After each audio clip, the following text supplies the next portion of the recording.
नमस्कार, स्वागत है आप सभी का सक्सेस स्टेप्स के यूट्यूब चैनल में। दोस्तों, आज हम डे 4 को कंप्लीट करेंगे। जो हमारा टॉप 10 करंट अफेयर्स क्विज है उसके डे 4 को आज हम कंप्लीट करेंगे। दोस्तों, ये जो डेली आप तक मैं करंट अफेयर्स पहुंचा रहा हूँ, ये जो करंट अफेयर्स हैं ये आपके यूपी पीसीएस के जो एग्जाम्स होने वाले हैं उसके लिए काफ़ी ज़्यादा महत्वपूर्ण। उसके बाद जो खंड शिक्षा अधिकारी के एग्जाम होने वाले हैं और आर के जो एग्जाम्स होने वाले हैं, इन तीनों एग्जाम्स के लिए ये जो करंट अफेयर्स की सीरीज है ये काफ़ी ज़्यादा महत्वपूर्ण है। तो आइए डे 4 को हम कंप्लीट कर लेते हैं और देख लेते हैं डे 4 के वीडियो में हमने कौन कौन से 10 महत्वपूर्ण प्रश्नों को सम्मिलित किया हुआ है। तो आइए वीडियो को शुरू करते हैं।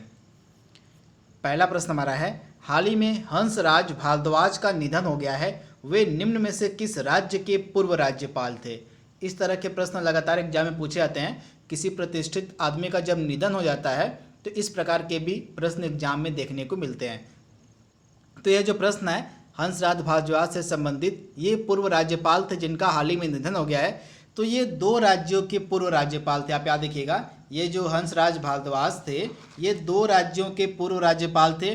पहला तो कर्नाटक और दूसरा था केरल, यानी कि केरल व कर्नाटक, इन दोनों राज्यों के ये पूर्व राज्यपाल थे हंसराज भारद्वाज, जिनका हाल ही में निधन हो गया। तो आप इसे याद रखिएगा, केरल और कर्नाटक इन दोनों राज्यों के पूर्व राज्यपाल थे हंसराज भारद्वाज, जिनका निधन हो गया। तो आप इन्हें जरूर याद रखिएगा। वही प्रेजेंट टाइम में कर्नाटक के राज्यपाल कौन है? तो प्रेजेंट टाइम में कर्नाटक के राज्यपाल हैं वजुभाई वाला। कौन है? तो वजुभाई वाला जो हैं ये प्रेजेंट टाइम में कर्नाटक के राज्यपाल हैं। और केरल के प्रेजेंट टाइम में राज्यपाल कौन है? तो आरिफ मोहम्मद खान। कौन है? तो केरल के प्रेजेंट टाइम में राज्यपाल कौन है? तो आरिफ मोहम्मद खान प्रेजेंट टाइम में केरल के राज्यपाल हैं। तो इन्हें भी आप याद रखिएगा। वहीं अगर बिहार के राज्यपाल की बात करें तो बिहार के राज्यपाल कौन है? फागू चौहान। कौन है? तो फागू चौहान जो है ये वर्तमान में बिहार के राज्यपाल हैं। और इसके बाद जो है बस इतनी सारी चीज़ें आपको याद रखनी है। अगला प्रश्न हमारा है, हाल ही में पंचायती राज दिवस कब मनाया गया? तो प्रतिवर्ष जो पंचायती राज दिवस है वह 24 अप्रैल के दिन मनाया जाता है। तो आप इसे याद रखिएगा, जो पंचायती राज दिवस है यह प्रतिवर्ष 24 अप्रैल के दिन मनाया जाता है। तो आप इसे याद रखिएगा, मोस्ट इंपॉर्टेंट प्रश्न लगातार एग्जाम में पूछा गया। अब 24 अप्रैल के दिन पंचायती राज दिवस क्यों मनाया जाता है? तो 24 अप्रैल वर्ष 1993 की डेट आप याद रखिएगा। 24 अप्रैल 1993 को जो है 73वां संविधान संशोधन अधिनियम पारित किया गया था। आप याद रखिएगा, 73वां संविधान संशोधन जो अधिनियम था वह 24 अप्रैल 1993 को पारित किया गया था। तथा यह जो 73वां संविधान संशोधन अधिनियम था यह पंचायती राज से संबंधित था। इसी कारण से प्रतिवर्ष 24 अप्रैल के दिन पंचायती राज दिवस मनाया जाता है। तो आप इसे याद रखिएगा, 24 अप्रैल 1993 को 73वां संविधान संशोधन अधिनियम पारित किया गया था जो कि पंचायती राज से संबंधित था। इसी अधिनियम के पारित होने के कारण प्रतिवर्ष 24 अप्रैल को हम राष्ट्रीय पंचायती राज दिवस मनाते हैं। तो आप इसे याद रखिएगा। तो इसके साथ 24 अप्रैल का जो डेट है, इस 24 अप्रैल को शांति के लिए कूटनीति और बहुपक्षवाद पर अंतर्राष्ट्रीय दिवस भी मनाया जाता है। इसे भी आप याद रखिएगा, जो 24 अप्रैल का दिन है इसी दिन शांति के लिए कूटनीति और बहुपक्षवाद पर अंतर्राष्ट्रीय दिवस भी मनाया जाता है। तो इसे भी आप याद रखिए। अगला प्रश्न हमारा है, हाल ही में भारत ने निम्न में से किस देश के साथ अपने राजनयिक संबंधों के 70 साल पूरे किए हैं? तो जो कूटनीतिक संबंध होते हैं, जो राजनयिक संबंध होते हैं, इन संबंधों के 70 साल पूरे हो गए हैं भारत और चीन के बीच। तो आप इसे याद रखिएगा, चीन और भारत के मध्य के जो कूटनीतिक संबंध हैं उनके टोटल 70 साल पूरे हो गए हैं। तो आप इसे याद रखिएगा, ये मोस्ट इंपॉर्टेंट प्रश्न है। वहीं अगर हम चीन के बारे में बात करें तो शी जिनपिंग यहाँ के राष्ट्रपति हैं। कौन है? तो शी जिनपिंग। कौन है? तो शी जिनपिंग जो हैं यहाँ के राष्ट्रपति हैं। चीन की राजधानी क्या है? बीजिंग है। चीन की राजधानी क्या है? बीजिंग है। चीन की मुद्रा क्या है? रेनमिनबी। क्या है? तो रेनमिनबी जो है यहाँ की ऑफिशियल करेंसी है। तो इसे भी आप याद रखिएगा।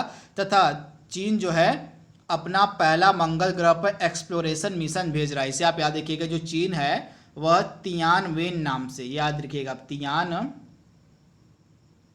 तियानवेन 1 यानी कि तियानवेन 1 नाम से जो चीन है वह मंगल ग्रह पे अपना पहला एक्सप्लोरेशन मिशन भेज रहा है। तो आप इसे याद रखिएगा, मोस्ट इंपॉर्टेंट प्रश्न लगातार एग्जाम में यह पूछा जा रहा है कि जो चीन है उसका जो पहला मंगल एक्सप्लोरेशन मिशन है वह कौन सा है। तो आप याद रखिएगा, तियानवेन 1 जो है चीन का पहला मंगल एक्सप्लोरेशन मिशन है।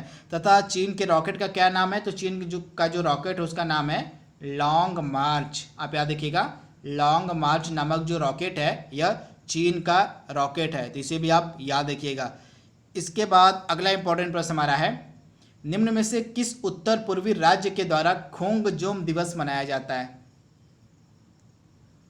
तो नॉर्थ ईस्ट का वह कौन सा राज्य है जो खोंगजोम दिवस मनाता है, तो यह राज्य है मणिपुर। यानी ऑप्शन जो इसका सी है बिल्कुल सही है।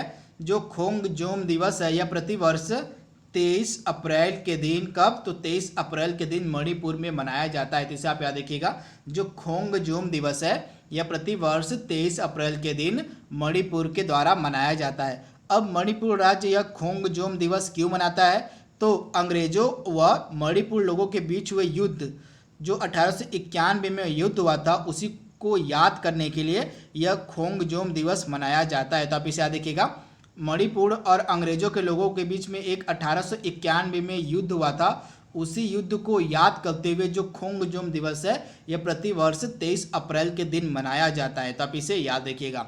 इसके साथ जो मणिपुर स्टेट है इसका एक प्रसिद्ध महोत्सव है संगई महोत्सव, तो इसे भी आप याद रखिएगा। संगई महोत्सव जो है यह मणिपुर का प्रसिद्ध महोत्सव है। अगला प्रश्न हमारा है, हाल ही में ऑस्ट्रेलियन ओपन 2020 महिला एकल वर्ग का खिताब किसने जीता है। तो ऑस्ट्रेलियन ओपन 2020 महिला एकल वर्ग का जो खिताब है इस बार जीता है सोफिया कैनन ने। यानी ऑप्शन ए इसका बिल्कुल सही है। सोफिया कैनन कहाँ की हैं, तो संयुक्त राष्ट्र अमेरिका की हैं सोफिया कैनन। इन्होंने ऑस्ट्रेलियन ओपन 2020 में वीमेन सिंगल यानी कि महिला एकल वर्ग का खिताब अपने नाम कर लिया है। तो आप इसे याद रखिएगा, ऑप्शन ए इसका बिल्कुल सही है। यहाँ पे मैंने लिस्ट भी अपलोड की हुई है जो ऑस्ट्रेलियन ओपन 2020 की प्रतियोगिता हुई थी उसके विजेताओं की। तो यहाँ पे आप देख रहे हैं मेंस अगर सिंगल की बात करें, पुरुष एकल की बात करें, तो पुरुष एकल का जो खिताब है ऑस्ट्रेलियन ओपन का वह जीता नोवाक जोकोविच ने, जो कि सर्बिया के खिलाड़ी हैं, और हराया किसको, तो डोमिनिक थिएम को। तो इसे भी आप याद रखिएगा।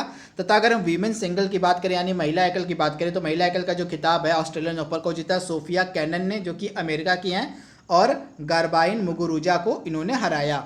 इसके बाद मिक्स्ड डबल यहाँ पे दिया हुआ है, पुरुष का डबल्स दिया हुआ है और महिला डबल्स दिया हुआ है, तो इसे आप जरूर नोट डाउन कर लीजिएगा, यहाँ से भी आपके एग्जाम में प्रश्न बन सकता है। तो ये ऑस्ट्रेलियन ओपन के विजेताओं की सूची है। अगला प्रश्न हमारा है, हाल ही में मूक नायक अखबार ने 2020 में कितने साल पूरे किए हैं। सुपर इंपॉर्टेंट प्रश्न। तो जो मूक नायक अखबार है उसको सबसे पहले शुरू किसने किया था, आपको पता होना चाहिए। तो इसकी जो शुरुआत है डॉक्टर भीमराव अंबेडकर के द्वारा की गई थी। आप देख रहे हैं डॉक्टर भीमराव अंबेडकर के द्वारा इस मूक नायक अखबार की शुरुआत की गई थी वर्ष 1920 में। कब, तो वर्ष 1920 में डॉक्टर भीमराव अंबेडकर के द्वारा मूक नायक अखबार की शुरुआत की गई थी। तथा इसने हाल ही में 2020 में इसने 100 साल पूरे कर लिए हैं। तो ऑप्शन जो इसका सी है इसका बिल्कुल सही है, 100 साल पूरे हुए हैं। अगला प्रश्न हमारा है, निम्नलिखित में से किस देश के द्वारा प्रतिवर्ष एकुशे पुस्तक मेला का आयोजन किया जाता है। तो जो एकुशे पुस्तक मेला है इसका जो आयोजन है यह प्रतिवर्ष किया जाता है बांग्लादेश के द्वारा। यानी ऑप्शन जो इसका सी है, ऑप्शन जो इसका डी है बिल्कुल सही है। आप इसे याद रखिएगा, जो एकुशे पुस्तक मेला है इसका जो आयोजन है यह प्रतिवर्ष बांग्लादेश के द्वारा किया जाता है। वहीं अगर हम बांग्लादेश की राजधानी की बात करें तो बांग्लादेश की राजधानी आपको मिलेगी ढाका में। यहाँ की करेंसी क्या है, तो यहाँ की ऑफिशियल करेंसी टका है। तथा बांग्लादेश में बिम्स्टेक का हेडक्वार्टर भी है। किसका, तो बिम्स्टेक का जो हेडक्वार्टर है वो आपको मिलेगा बांग्लादेश में। वहीं भारत और बांग्लादेश के बीच कौन सा युद्ध अभ्यास किया था, संप्रीति। कौन सा, तो संप्रीति जो युद्ध अभ्यास है वह भारत और बांग्लादेश के मध्य किया जाता है। अगला प्रश्न हमारा है, निम्न में से किस जगह पर काला घोड़ा नामक प्रसिद्ध त्योहार मनाया जाता है। सुपर इंपॉर्टेंट प्रश्न। तो निम्न में से किस जगह पे काला घोड़ा नामक प्रसिद्ध त्यौहार मनाया जाता है। यह एक आर्ट फेस्टिवल है, काला घोड़ा आर्ट फेस्टिवल है, जो कि यह प्रसिद्ध आर्ट फेस्टिवल है मुंबई का। यानी ऑप्शन इसका बी बिल्कुल सही है। मुंबई का यह प्रसिद्ध आर्ट फेस्टिवल है काला घोड़ा। तो आप इसे याद रखिएगा, ऑप्शन बी इसका बिल्कुल सही है। अगला प्रश्न हमारा है, गांधी हिंदुइज्म जिन्नाज इस्लाम नामक पुस्तक किसने लिखी है? इस पुस्तक का पूरा नाम है Gandhi's Hinduism the struggle against Jinnah's Islam.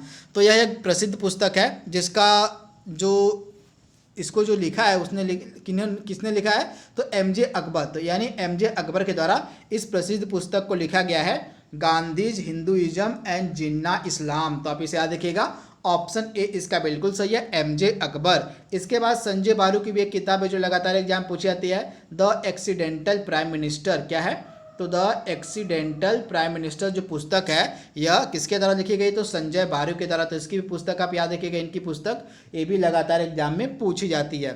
तो दोस्तों यहाँ पे हमने टोटल 10 इंपॉर्टेंट प्रश्नों को हमने कवर कर लिया है जो कि डे 4 के करंट अफेयर्स पे आधारित थे। आई होप आपको वीडियो पसंद आया होगा। तो आज के लिए बस इतना ही। Thank you, thanks for watching, thank you.